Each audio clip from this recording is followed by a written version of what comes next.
চশমাটা পইরা লইলাম বন্ধুরা, কথাটা শুনে আমি রীতিমতো অবাক হয়ে গেলাম। আপনারাও অবাক হয়ে যাবেন, অহনি অবাক হয়ে যাবেন।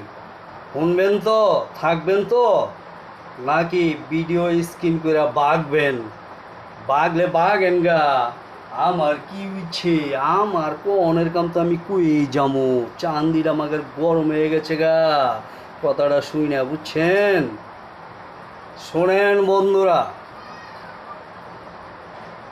আল্লাহ তাআলা মোনাফেকের ব্যাপারে কোরআনুল কারিমের ভিতরে সূরাতুল মুনাফিকুনের ভিতরে 13টি আয়াত নাজিল করছেন।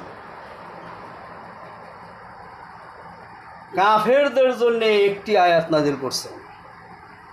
কাফেরের থেকে মোনাফেক অনেক বড় ভয়ানক, অনেক বড় ভয়ানক।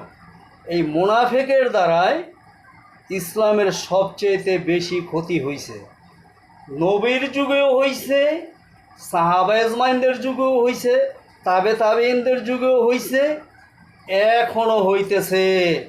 বুঝেন নাই? তাহলে শুনেন,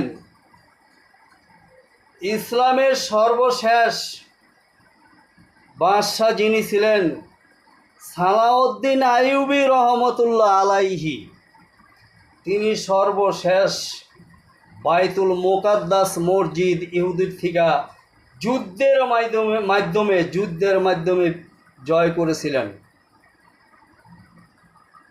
সালাউদ্দিন আইয়ুবী রহমতুল্লাহ আলাইহি ইসলামের সর্বশেষ বাদশাহ ইতিহাসে যার নাম পাওয়া যায়।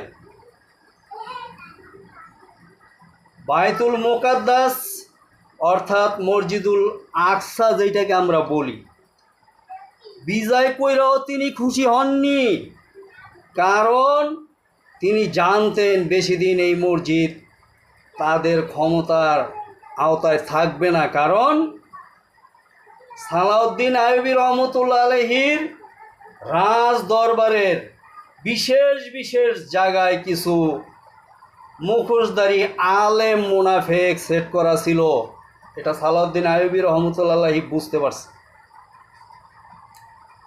তিনি বুঝতে পেরে গোয়েন্দা বিভাগকে লাগাই দিলেন তদন্ত করার জন্য। তদন্ত করে দেখা গেল 3000 মুখোশধারী আলেম মুনাফেক সালাউদ্দিন আইয়ুবী রহমতুল্লাহ আলাইহিটা খাইয়া পইরা, তার সাথে গাদ্দারি কইরা ইহুদিদের সাথে কালেকশন, গোপন খবর প্রচার আদান প্রদান করে।